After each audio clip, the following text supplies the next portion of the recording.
നമസ്കാരം, ഞാൻ ശാലിനി. പ്രധാന വാർത്തകൾ.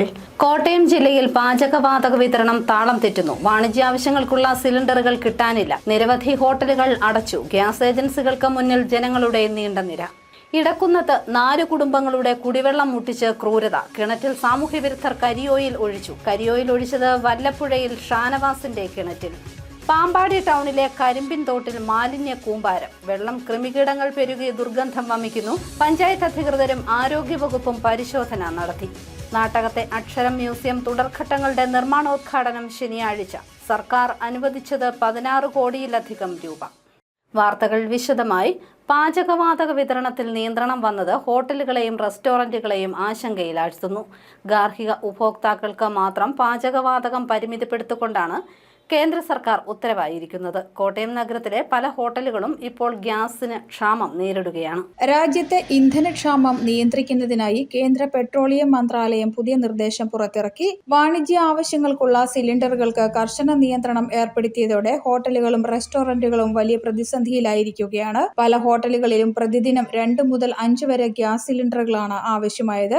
എന്നാൽ നിലവിൽ 1-2 ദിവസത്തേക്ക് മാത്രമാണ് പാചകവാതകം സ്റ്റോക്കുള്ളത്. നിയന്ത്രണം കൂടുതൽ കടുത്താൽ ഹോട്ടലുകളോടൊപ്പം ക്യാന്റീനുകളുടെ പ്രവർത്തനവും നിലയ്ക്കുമെന്ന ആശങ്കയും ഉയരുന്നതായി ഹോട്ടൽ ഉടമകൾ പറയുന്നു. ഗ്യാസ് ഇപ്പോൾ കിട്ടുന്നില്ല. ഇപ്പം നിലവിൽ ഞങ്ങൾ കുഴപ്പമൊന്നുമില്ല. പക്ഷെ എന്നാലും വരും ദിവസങ്ങളിൽ കുഴപ്പം വരുമെന്ന് തോന്നുന്നു. അടയ്ക്കേണ്ടി വരും ചിലപ്പോൾ.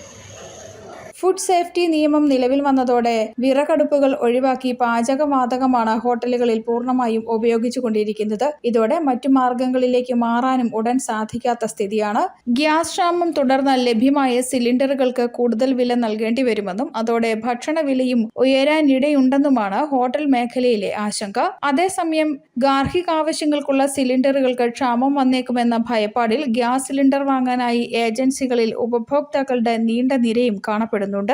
News bureau, Kottayam. കോട്ടയം ജില്ലയിൽ പാചകവാതക ക്ഷാമം അനുഭവപ്പെടുന്നു. ഹോട്ടലുകളുടെ പ്രവർത്തനം കടുത്ത പ്രതിസന്ധിയിലായി. പാലാ നഗരത്തിൽ നിരവധി ഹോട്ടലുകൾ പൂട്ടി. പാചകവാതകക്ഷാമം രൂക്ഷമായതോടെ ഹോട്ടലുകളുടെ പ്രവർത്തനം കടുത്ത പ്രതിസന്ധിയിലൂടെയാണ് നീങ്ങുന്നതെന്ന് ഉടമകൾ പറയുന്നു. ജില്ലയിൽ മിക്ക ഹോട്ടലുകളുടെയും പ്രവർത്തനങ്ങൾ താൽക്കാലികമായി നിർത്തിവച്ചിട്ടുണ്ട്. പല ഹോട്ടലുകളിലും 1-2 ദിവസത്തേക്ക് കൂടിയുള്ള ഇന്ധനമേ നിലവിലുള്ളൂ.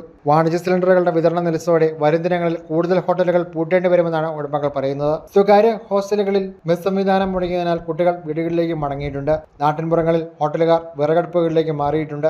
വാണിജ്യ ആവശ്യത്തിനുള്ള പാചകവാതക സിലിണ്ടറുകൾ കിട്ടാതായതോടെ ഹോട്ടൽ കാറ്ററിംഗ് മേഖലകളിൽ പ്രതിസന്ധി രൂക്ഷമാണ്. 1 മാസം മുമ്പെടുത്ത ഓർഡറുകൾ എങ്ങനെ കൊടുക്കണമെന്നറിയാതെ കൊഴുങ്ങുകയാണ് കാറ്ററിംഗ് സ്ഥാപനങ്ങൾ. ബുക്ക് ചെയ്തവരോട് ഗ്യാസ് ഇല്ലെന്ന കാരണം പറയാനാവാത്ത അവസ്ഥ. ഇഫ്താർ വിരുന്നിനുള്ള ഓർഡറുകളടക്കം കൊടുക്കാനാകുന്നുമില്ല. അടുത്ത മാസത്തേക്കുള്ള വിവാഹ ഓർഡറുകൾ എടുക്കുന്നതിന് കാറ്ററിംഗ് മേഖലയിൽ ആശങ്കയുണ്ടെന്നാണ് ഉടമകൾ പറയുന്നത്. News bureau, Pala. കാഞ്ഞിരപ്പള്ളി ഇടക്കുന്നത്ത് 4 കുടുംബങ്ങളുടെ കുടിവെള്ളം മുട്ടിച്ച് ക്രൂരത. വീട്ടുമുറ്റത്തെ കിണറ്റിൽ കരിയോയിൽ ഒഴിച്ചു. വല്ലപ്പുഴയിൽ ഷാനവാസിന്റെ കിണറ്റിലാണ് കരിയോയിൽ ഒഴിച്ചത്. ഇടക്കുന്നം തീരദേശം പ്രദേശത്ത് വല്ലപ്പുഴയിൽ ഷാനവാസിന്റെ വീട്ടുമുറ്റത്തെ കിണറ്റിലാണ് സാമൂഹ്യവിരുദ്ധർ കരിയോയിൽ ഒഴിച്ചത്. കഴിഞ്ഞ ദിവസം രാത്രിയിലാണ് സംഭവം നടന്നത്. രാവിലെയാണ് കിണറ്റിൽ കരിയോയിൽ ഒഴിച്ചത് ശ്രദ്ധയിൽപ്പെട്ടതെന്ന് ഷാനവാസ് പറഞ്ഞു. ഞാൻ രാവിലെ കണ്ടത് എൻ്റെ പൂച്ച അതിൻ്റെ വക്കത്ത് കയറിയിട്ടുണ്ടായിരുന്നു. അപ്പോൾ അതിനെ കിണറ്റി ചാടി ജോലി ഒപ്പിച്ചോക്കെല്ലാം നിർത്തി ഞാൻ പിടിച്ചു മാറാൻ വേണ്ടി പോയപ്പോഴത്തേക്കാണ് ഇത് കിണറ്റി ഒരു കറുപ്പ് പോലെ കണ്ടത്. അന്നേരമാണ് ഞാൻ വീണ്ടും സംശയം തോന്നി വീണ്ടും തിരിഞ്ഞു നോക്കിയപ്പോഴത്തേക്കാണ് ഓയിൽ ഒഴിച്ചതായിട്ട് എനിക്ക് അനുഭവപ്പെട്ടത്. ഞാൻ അന്നേരം വൈഫിനെ വിളിച്ചിട്ട് പറഞ്ഞു. അപ്പോൾ പിന്നെ തൊട്ടിക്കകത്ത് ഓയിൽ നോക്കിയപ്പം ഓയിലാണെന്ന് ബോധ്യമായി. പിന്നെ അതിലൊക്കെ ഉള്ളവരും പറഞ്ഞ് മെമ്പറെ എല്ലാം വിളിച്ചു വരുത്തി നോക്കി. പിന്നെ കിണറിൻ്റെ എൻ്റെ മോട്ടറിൻ്റെ ഓസയിലോട്ടും കിണറ്റകത്ത് ഒഴിച്ചപ്പം അത് വീണ് കിടപ്പുണ്ട്. അതെൻ്റെ മകനെ കണ്ടത്. അന്നേരം പിന്നെ ഉറപ്പായി ഓയിൽ ഒഴിച്ചതാണ്. ഇതിനകത്ത് 3-4 കൂട്ടർ മോട്ടർ വെച്ച് വെള്ളം എടുക്കുന്ന കിണറും കൂടെ അതും ഇല്ലാതാക്കിയത്. വീട്ടുകാരെ കൂടാതെ അയൽവാസികളായ 3 കുടുംബങ്ങൾ കൂടി ഉപയോഗിച്ചിരുന്നത് ഷാനവാസിന്റെ കിണറ്റിലെ വെള്ളമായിരുന്നു. കരിയോയിൽ വീണതോടെ വെള്ളമാകെ ഉപയോഗശൂന്യമായി. ഇതോടെ ഇവരുടെ കുടിവെള്ളവും മുട്ടി. ഓയിൽ വീണതോടെ കിണറ്റിലെ വെള്ളത്തിന്റെ മുകളിൽ ഇത് പൊങ്ങിക്കിടക്കുകയാണ്. സ്ഥലത്തെത്തിയ വാർഡ് മെമ്പർ രഞ്ജിത്ത് കാഞ്ഞിരപ്പള്ളി പോലീസിനും പാറത്തോട് ഫാമിലി ഹെൽത്ത് സെന്ററിലും വിവരമറിയിച്ചതിന്റെ അടിസ്ഥാനത്തിൽ ഹെൽത്ത് ഇൻസ്പെക്ടർ വിനോദ് കുമാർ ടി.ആറും ജൂനിയർ ഹെൽത്ത് ഇൻസ്പെക്ടർ അജയ് കുമാറും സംഭവസ്ഥലത്തെത്തി വെള്ളത്തിന്റെ സാമ്പിൾ ശേഖരിച്ചു. കോട്ടയത്ത് വാട്ടർ അതോറിറ്റി ലാബിൽ വെള്ളം പരിശോധനയ്ക്ക് അയച്ചു. News bureau, Kanjirappally. കോട്ടയം നാട്ടകത്തെ അക്ഷരം മ്യൂസിയം തുടർഘട്ടങ്ങളുടെ നിർമ്മാണോദ്ഘാടനം ഈ മാസം 14 ശനിയാഴ്ച നടക്കും. 16 കോടിയിലധികം രൂപയാണ് കിഫ്ബി വഴി അനുവദിച്ചിട്ടുള്ളത്. സാഹിത്യ പ്രവർത്തക സഹകരണ സംഘത്തിന്റെ ഉടമസ്ഥതയിൽ നാട്ടകത്തെ സ്ഥലത്ത് കേരള സർക്കാരിന്റെ ധനസഹായത്തോടെ നിർമ്മിച്ച അക്ഷരം ഭാഷാ സാഹിത്യ സാംസ്കാരിക മ്യൂസിയത്തിന്റെ 2, 3, 4 ഘട്ടങ്ങളുടെ നിർമ്മാണ പ്രവർത്തനങ്ങൾക്ക് ശനിയാഴ്ച തുടക്കം കുറിക്കും. കിഫ്ബി ധനസഹായത്തോടെയാണ് തുടർഘട്ടങ്ങളുടെ നിർമ്മാണ പ്രവർത്തനങ്ങൾ പൂർത്തീകരിക്കുന്നത്. 16 കോടി 18,83,783 രൂപയാണ് കിഫ്ബി അനുവദിച്ചിരിക്കുന്നത്. 13,000 സ്ക്വയർ ഫീറ്റ് വിസ്തീർണത്തിലാണ് അക്ഷരം മ്യൂസിയത്തിന്റെ തുടർഘട്ടങ്ങൾ വിഭാവനം ചെയ്തിരിക്കുന്നത്. ലോകത്തിലെയും ഇന്ത്യയിലെയും പ്രധാനപ്പെട്ട ലിപികളുടെ പരിണാമ ചരിത്രം, മലയാള കവിതാ സാഹിത്യ ചരിത്രം, ഗദ്യ സാഹിത്യ ചരിത്രം, വൈജ്ഞാനിക സാഹിത്യം എന്നിവ അടയാളപ്പെടുത്തുന്ന 8 ഗ്യാലറികൾ ഉൾപ്പെട്ടതാണ് 2ാം ഘട്ടം. വാമൊഴി നാടോടി കഥകളിൽ നിന്നും ആരംഭിച്ച് ആദ്യകാല ചെറുകഥകളും നോവൽ സാഹിത്യവും നാടക സാഹിത്യവും ആത്മകഥകളും ജീവചരിത്ര സാഹിത്യവും ഉൾപ്പെടുന്ന മലയാള ഗദ്യ സാഹിത്യ പാരമ്പര്യത്തെ അടയാളപ്പെടുത്തുന്നതാണ് അടുത്ത gallery. Epigraphy, museology, archiving, conservation, printing technology എന്നീ ഇനങ്ങളിലായി ഹ്രസ്വകാല പഠന പരിശീലന പരിപാടികളും നടപ്പിലാക്കാൻ ലക്ഷ്യമിടുന്നുണ്ട്. കൂടാതെ ലോക ഭാഷാ ലിപികൾ, മലയാള കാവ്യ പാരമ്പര്യം, മലയാള ഗദ്യ സാഹിത്യം, വൈജ്ഞാനിക സാഹിത്യം, ലൈബ്രറി, സംവേദനാത്മകമായ ക്ലാസ് മുറികൾ എന്നിവയും വരും ഘട്ടത്തിൽ ഉൾപ്പെടുത്തുന്നു. അക്ഷരം മ്യൂസിയത്തിന്റെ വരും ഘട്ടങ്ങളുടെ പൂർത്തീകരണത്തോടെ മലയാള ഭാഷയെയും സാഹിത്യത്തെയും സമഗ്രമായ അടയാളപ്പെടുത്തുന്ന ഇടമായി അക്ഷരം മ്യൂസിയം മാറിത്തീരുമെന്ന് സഹകരണ വകുപ്പ് മന്ത്രി VN വാസവൻ പറഞ്ഞു. ലോകലിപികളെ പരിചയപ്പെടുത്താനുള്ള ലോകലിപികളുടെ പരിണാമചരിത്രവും മലയാള കവിതാ സാഹിത്യവും സാഹിത്യവും വൈജ്ഞാനിക സാഹിത്യവും എല്ലാം കൂടി വരുമ്പോഴേക്ക് വിജ്ഞാനവാദികളായ വിദ്യാർത്ഥികൾക്ക് ഇവിടെ വരാനും പഠിക്കാനും ഗവേഷണം നടത്താനുള്ള സൗകര്യമുണ്ടാവുക.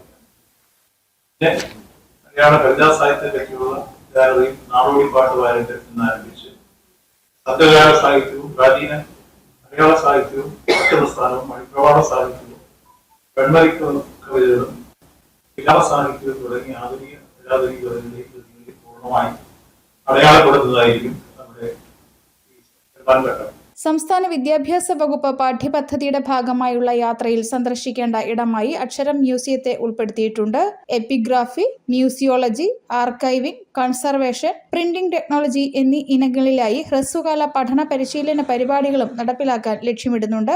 ശനിയാഴ്ച രാവിലെ 11-ന് അക്ഷരം മ്യൂസിയം വളപ്പിൽ നടക്കുന്ന സമ്മേളനത്തിൽ പദ്ധതിയുടെ നിർമ്മാണോദ്ഘാടനം സഹകരണം, തുറമുഖം, ദേവസ്വം വകുപ്പ് മന്ത്രി VN വാസവൻ നിർവഹിക്കും. വാർത്താ സമ്മേളനത്തിൽ മന്ത്രി VN വാസവനെ കൂടാതെ സാഹിത്യ പ്രവർത്തക സഹകരണ സംഘം president advocate PK Harikumar, KP Unnikrishnan Nair എന്നിവരും പങ്കെടുത്തു. News bureau, Kottayam. പാമ്പാടി ടൗണിന് സമീപം ചേർന്നൊഴുകുന്ന കരിമ്പിൻതോട് മാലിന്യം നിറഞ്ഞ് ദുർഗന്ധം വമിക്കുന്നു. കാളച്ചന്ത ഭാഗത്താണ് ഏറ്റവും അധികം മാലിന്യം. പഞ്ചായത്തിന്റെ നേതൃത്വത്തിൽ വിവിധ വിഭാഗങ്ങൾ ചേർന്ന് തോട്ടിൽ പരിശോധന നടത്തുകയും തോട്ടിലേക്ക് മാലിന്യം തള്ളിയ 10 സ്ഥാപനങ്ങൾക്ക് നോട്ടീസ് നൽകുകയും ചെയ്തു. പാമ്പാടി ടൗണിന് സമീപം ചേർന്നൊഴുകുന്ന കരിമ്പിൻതോട്ടിൽ മാലിന്യം നിറഞ്ഞു. MGM ജംഗ്ഷൻ മുതൽ തെള്ളിച്ചുവട് വരെയുള്ള ഭാഗത്താണ് ഏറ്റവും അധികം മാലിന്യം നിറഞ്ഞിട്ടുള്ളത്. കാളച്ചന്ത ഭാഗത്ത് വെള്ളത്തിൽ കൃമികീടങ്ങളുമുണ്ട്. ഈ ഭാഗത്ത് നിറയെ പ്ലാസ്റ്റിക് മാലിന്യവും നിറഞ്ഞു കഴിഞ്ഞു. ബസ് സ്റ്റാൻഡ് മുതൽ കാളച്ചന്ത വരെയുള്ള ഭാഗത്തെ ഓടയിലേക്കാണ് ഹോട്ടലുകളുടെയും ലോഡ്ജുകളുടെയും മാലിന്യക്കുഴൽ തുറന്നു വെച്ചിട്ടുള്ളത്. കൂടാതെ മീൻകടകൾ, ബാറുകൾ എന്നിവിടങ്ങളിലെ മാലിന്യവും കരിമ്പിൻതോട്ടിലേക്കാണ് തുറന്നു വെച്ചിട്ടുള്ളത്. ഓടയിൽ നിന്നുള്ള മാലിന്യം ഒഴുകി തോട്ടിലെത്തുകയാണ്. തോടിന്റെ ഇരുകരകളിലും സ്വകാര്യ വ്യക്തികൾ കെട്ടിയെടുത്ത് സ്വന്തമാക്കിയിട്ടുണ്ട്. സമീപ പ്രദേശങ്ങളിലെ മരച്ചില്ലകളെല്ലാം വെട്ടി തോട്ടിലേക്കാണ് ഇടുന്നത്. കരിമ്പിൻ തോടിന് ഇരുവശവും താമസിക്കുന്നവരാണ് തോട്ടിലെ മാലിന്യം മൂലം ഏറെ ബുദ്ധിമുട്ടുന്നത്. ഈ ഭാഗങ്ങളിൽ കൊതുക് ശല്യവും കൂടുതലാണ്. പാമ്പാടി പഞ്ചായത്ത് കൂടാതെ മീനടം പഞ്ചായത്തിലൂടെയും കരിമ്പിൻ തോട് കടന്നു പോകുന്നു. ഇതിന് സമീപം 3 കുടിവെള്ള പദ്ധതികളുമുണ്ട്. തോടിന് ഇരുവശവുമുള്ള കിണറുകൾ മലിനമായി കിടക്കുകയാണെന്ന് 18ാം ward member Jolly P. Isaac പറയുന്നു. AK റോഡിന്റെ സൈഡിലുള്ള ഓടകളിൽ കൂടെ വരുന്നത് ഈ ഷാപ്പിൻ്റെ സൈഡ് വഴിയുള്ള ഒരു ചെറിയ ഓടയിൽ നിന്ന് വരുന്ന മാലിന്യമാണ് ഇത് കൂടുതലും. അത് കഴിഞ്ഞാൽ പിന്നെ ഈ സൈഡിലുള്ള എല്ലാ കടക്കാരുടെയും പൂവ് വെച്ചിരിക്കുന്നത് ഈ തോട്ടിലേക്കാണ്. അപ്പം അതിൽ നിന്നും കൂടെയാണ് കൂടുതലായിട്ട് ഈ മാലിന്യങ്ങൾ ഇവിടെ കെട്ടിക്കിടക്കുന്നത്. പക്ഷെ ഇതിൻ്റെ ഏറ്റവും ദുരിതം അനുഭവിക്കുന്നത് താഴോട്ട് പോകുന്ന തോടിൻ്റെ സൈഡിൽ താമസിക്കുന്ന വീട്ടുകാരുടെ കുടിവെള്ളത്തിലാണ്. ആ കുടിവെള്ളം എല്ലാം കഴിഞ്ഞ ദിവസം ഞാൻ പോയി പരിശോധിച്ചു. പക്ഷെ കുടിവെള്ളം നമുക്ക് കയ്യിൽ പോലും എടുത്ത് കുടിക്കാൻ പറ്റാത്ത അവസ്ഥയിലേക്കായിരിക്കുകയാണ്. അവരെല്ലാം പഞ്ചായത്തിൽ വന്ന് ധർണ ഇരിക്കാൻ പോകുമെന്ന് എന്നോട് പറഞ്ഞു. ഞാൻ പറഞ്ഞു ഏതായാലും ഞാൻ പഞ്ചായത്ത് കമ്മിറ്റിയിൽ ഇത് അവതരിപ്പിക്കാം, അത് കഴിഞ്ഞിട്ട് നമുക്ക് എന്നാണെങ്കിൽ മുന്നോട്ട് അതിൻ്റെ നടപടി എടുക്കാമെന്നാണ് പറഞ്ഞിരിക്കുന്നത്. പഞ്ചായത്ത് പ്രസിഡന്റ്, ആരോഗ്യം, ഇറിഗേഷൻ വകുപ്പ് ഉദ്യോഗസ്ഥർ, വ്യാപാരി വ്യവസായി പ്രതിനിധികൾ തുടങ്ങിയവർ സ്ഥലത്തെത്തി സ്ഥിതിഗതികൾ വിലയിരുത്തി. കരിമ്പിൻ തോടിനെ വീണ്ടെടുക്കാനുള്ള ശ്രമങ്ങൾക്കൊപ്പം നിൽക്കുമെന്ന് വ്യാപാരി വ്യവസായി ഏകോപന സമിതി പ്രസിഡന്റ് കുര്യൻ സക്കറിയ പറഞ്ഞു. ഇവിടെ ഈ ഓടയുടെ നവീകരണം ഈ നടന്നത് കാലങ്ങളായിട്ട് ഞങ്ങൾ പറഞ്ഞതിന് ശേഷമാണ് ഈ കാളച്ചന്തയ്ക്ക് അപ്പുറത്തുള്ള കേക്ക റോഡ് ക്രോസ് ചെയ്തിട്ടുള്ള ആ കലുങ്ക് വൃത്തിയാക്കി ഓട ബസ് സ്റ്റാൻഡിൻ്റെ അവിടം വരെ നവീകരിച്ചിട്ടിരിക്കുന്ന ഞങ്ങളുടെ ശ്രമഫലമായിട്ടാണ്. അതുകൊണ്ട് ഒരു കാരണവശാലും അതിനകത്തോട്ട് വേസ്റ്റ് വെക്കുന്നതിനൊന്നും ഞങ്ങൾ കൂട്ടുനിൽക്കത്തില്ല. അന്യായമായിട്ടുള്ള ഒരു കാര്യത്തിനും കൂട്ടുനിൽക്കത്തില്ല. ന്യായമായിട്ടുള്ള ഏത് കാര്യത്തിനും ഏതറ്റം വരെയും പോകാൻ ഞങ്ങൾ തയ്യാറാണ്. പക്ഷേ ഈ ഒരു കാര്യത്തിന് ഞങ്ങൾ കൂട്ടുനിൽക്കത്തില്ല. എല്ലാവരുടെയും സഹകരണത്തോടെ തോട്ടിലെ മാലിന്യം നീക്കം ചെയ്യണമെന്നും ഇതിനായി കൂടുതൽ ഫണ്ട് അനുവദിക്കണമെന്നും health inspector Bijo V Sugathan പറയുന്നു. നേരിടുക എന്ന് പറഞ്ഞാൽ ഇത് വ്യാപാരികൾ ഉൾപ്പെടെ സഹകരിക്കുകയാണെങ്കിൽ നമുക്ക് ക്ലിയർ ചെയ്യാവുന്നേ ഉള്ളൂ. ഏകദേശം ഇപ്പോൾ ഈ വർഷം ഒരു ഫണ്ട് വെച്ചിട്ട് പഞ്ചായത്ത് വെക്കും എന്നാണ് പറഞ്ഞിരിക്കുന്നത്. അങ്ങനെയെങ്കിൽ ഈ തോട് ക്ലീൻ ചെയ്തുകൊണ്ട് തന്നെ ഈ തോട്ടിലേക്ക് വെച്ചിരിക്കുന്ന ഓവുകളും മാലിന്യങ്ങൾ നിക്ഷേപിക്കുന്ന ആ ഉറവിടങ്ങൾ നമ്മൾ ബ്ലോക്ക് ചെയ്ത്, നാട്ടുകാർ എല്ലാ വ്യാപാരികളും ഇതിനകത്ത് ഭാഗമാക്കാണെന്ന് തോന്നുന്നില്ല, എന്നാലും കുറച്ച് പേര് ഇതിനകത്തുണ്ട്, ഇത് മാലിന്യം വിടുന്നവരുണ്ട്. അപ്പോൾ അവർക്കെതിരെ കർശന നടപടി സ്വീകരിക്കണം എന്നുള്ളത് തന്നെയാണ് ആരോഗ്യവകുപ്പിൻ്റെ തീരുമാനം. അത് തീർച്ചയായിട്ടും ഉണ്ടാകുകയും ചെയ്യും. പഞ്ചായത്ത് പ്രസിഡന്റ് സിജു കെ ഐസക്കിന്റെ നേതൃത്വത്തിലാണ് സംഘം സ്ഥലം സന്ദർശിച്ചത്. ഉടൻ തന്നെ തോട് ശുചീകരിക്കുമെന്നും മാലിന്യം തള്ളുന്നവർക്കെതിരെ ശക്തമായ നടപടി ഉണ്ടാകുമെന്നും പഞ്ചായത്ത് പ്രസിഡന്റ് സിജു കെ ഐസക് പറഞ്ഞു. ശുചീകരണത്തിന് ശേഷവും ആരെങ്കിലും മാലിന്യം തള്ളിയാൽ അവർക്കെതിരെ വലിയ പിഴ ചുമത്തുമെന്നും സിജു കെ ഐസക് കൂട്ടിച്ചേർത്തു. ഇവിടുത്തെ ഇത് മലിനപ്പെടുത്തുവാൻ ആര് ശ്രമിച്ചാലും അതിനെ പറ്റിയിട്ടൊരു തെളിവ് കിട്ടിയാൽ നിർദാക്ഷിണ്യം എത്ര വലിയ ഫൈൻ അടിക്കാവോ അത്രയും വലിയ ഫൈൻ അത് കുറ്റക്കാർക്ക് ചുമത്തും. ഒരു സമ്മർദ്ദങ്ങൾക്കും വഴങ്ങി അത് കുറവ് ചെയ്യുകയോ അതിൽ നിന്നും പിന്നോക്കം പോകുകയോ ഇല്ല എന്നാണ് പ്രധാനമായിട്ടും പറയാനായിട്ടുള്ളത്. അതിന് നമ്മൾ കൃത്യമായ പദ്ധതികൾ ഇട്ടുകൊണ്ട് തന്നെ പോകും. അപ്പോൾ ഒരു തലത്തിൽ നിന്നുമുള്ളവരുടെ സമ്മർദ്ദം ഉണ്ടാകരുത്, ഇടപെടൽ ഉണ്ടാകരുത് എന്നുള്ളത് കൂടിയാണ് ഈ സമൂഹത്തിന്റെ ക്രോസ് സെക്ഷനിൽപ്പെട്ട വ്യാപാരി വ്യവസായിയുടെ ഉത്തരവാദിത്തപ്പെട്ട ഭാരവാഹികളെ ഉൾപ്പെടെ കൂട്ടിക്കൊണ്ട് വന്നിത് കാണിച്ചത്. തോട്ടിലേക്ക് മാലിന്യം തള്ളുകയും മാലിന്യക്കുഴലുകൾ സ്ഥാപിക്കുകയും ചെയ്ത 10 സ്ഥാപനങ്ങൾക്ക് ആരോഗ്യവകുപ്പ് ഉദ്യോഗസ്ഥർ നോട്ടീസ് നൽകുകയും ചെയ്തിട്ടുണ്ട്. News bureau, Pampady. Pala government homeo ആശുപത്രിയിൽ പുതിയ IP ബ്ലോക്ക് ഉദ്ഘാടനം ചെയ്തു. ആരോഗ്യവകുപ്പ് മന്ത്രി വീണ ജോർജ് ഓൺലൈനായി ഉദ്ഘാടനം നിർവഹിച്ചു. പാലാ ഗവൺമെന്റ് ഹോമിയോ ആശുപത്രിയിൽ NIM ഫണ്ട് ഉപയോഗിച്ച് നിർമ്മിച്ച IP ബ്ലോക്ക് കെട്ടിടത്തിന്റെ ഉദ്ഘാടനം നടന്നു. മന്ത്രി വീണ ജോർജ് ഓൺലൈനായി ഉദ്ഘാടനം നിർവഹിച്ചു. മാണി സി കാപ്പൻ MLA അധ്യക്ഷത വഹിക്കുകയും ശിലാഫലകം അനാച്ഛാദനം നിർവഹിക്കുകയും ചെയ്തു. Municipal chairperson Diya Binu Puliyakandam, vice chairperson Maya Rahul, municipal കൗൺസിലർമാർ, ജില്ലാ medical officer doctor Mini KS, ആശുപത്രി superintendent Sajan Cherian, Lalam, saint George ഉത്തമള്ളി വികാരി ഫാദർ ജോർജ് മൂലാച്ചാലിൽ തുടങ്ങിയവർ പ്രസംഗിച്ചു. ആശുപത്രി ജീവനക്കാരും സന്നിഹിതരായിരുന്നു. News bureau, Pala. പാലാ നഗരസഭയുടെ ഈ വർഷത്തെ ബജറ്റ് അവതരിപ്പിച്ചു. അമ്യൂണിറ്റി സെന്റർ തോണിക്കടവ് തൂക്കുപാലം തന്നെയാണ് ഇത്തവണ ബജറ്റിലെ സ്വപ്ന പദ്ധതി. പാലാ നഗരസഭയ്ക്ക് 72,69,31,603 രൂപ വരവും 69,39,89,000 രൂപ ചെലവും 3,36,42,603 രൂപ നീക്കിയിരിപ്പും പ്രതീക്ഷിക്കുന്ന 2026-27 വർഷത്തെ ബജറ്റ് വൈസ് പ്രസിഡന്റ് മായ രാഹുൽ അവതരിപ്പിച്ചു. നഗരസഭാ ഭരണ നേതൃത്വം മുന്നോട്ട് വെച്ച അമ്യൂണിറ്റി സെന്റർ തോണിക്കടവ് തൂക്കുപാലം തന്നെയാണ് ഇത്തവണത്തെ ബജറ്റിലെ സ്വപ്ന പദ്ധതി. 68 ലക്ഷം രൂപ പ്രാരംഭ പ്രവർത്തനങ്ങൾക്കായി വകയിരുത്തിയിട്ടുണ്ട്.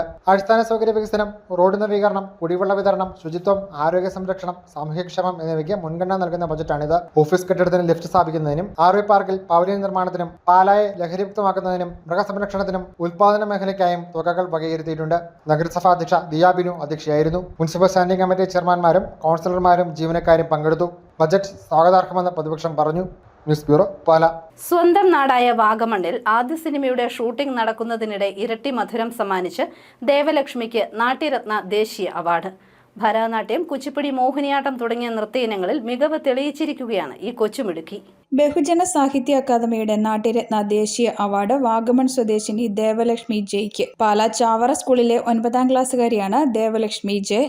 2ാം ക്ലാസ് മുതൽ തന്നെ ഭരതനാട്യം അഭ്യസിച്ചിരുന്നു ദേവലക്ഷ്മി. പിന്നീട് മോഹിനിയാട്ടവും കുച്ചിപ്പുടിയും പഠിച്ചു. ഈ മാസം 15-ാം തീയതി തിരുപ്പതിയിൽ നടക്കുന്ന ബഹുജന സാഹിത്യ അക്കാദമിയുടെ ചടങ്ങിൽ ദേവലക്ഷ്മിക്ക് പുരസ്കാരം നൽകും. അച്ഛനും അമ്മയും ചേച്ചിയും വളരെയേറെ സപ്പോർട്ടാണെന്ന് ദേവലക്ഷ്മി പറയുന്നു. വാഗമണ്ണിൽ നിന്ന് പാലാ വരെ കൊണ്ടുവന്നാണ് ദേവലക്ഷ്മിയെ പഠിപ്പിക്കുന്നത്. ഗുരുനാഥൻ അമലിന്റെ നിർദ്ദേശത്തെ തുടർന്നാണ് പുരസ്കാര മത്സരത്തിനുള്ള വീഡിയോയും ആപ്ലിക്കേഷനും അയച്ചത്. തുടർന്ന് ദേശീയ പുരസ്കാരം തന്നെ തേടിയെത്തി. സുനിൽ ശേഖർ സംവിധാനം ചെയ്യുന്ന 5 കഥകളുള്ള സീരിയലിൽ അഭിനയിക്കുകയാണ് ദേവലക്ഷ്മി. തന്റെ ആദ്യ സിനിമയും ആദ്യ സിനിമയുടെ ഷൂട്ടിങ്ങും സ്വന്തം നാടായ വാഗമണ്ണിൽ നടന്നുകൊണ്ടിരിക്കുന്ന സമയത്താണ് പുരസ്കാരം തേടിയെത്തിയത് എന്നതും സന്തോഷം ഇരട്ടിയാക്കുന്നു.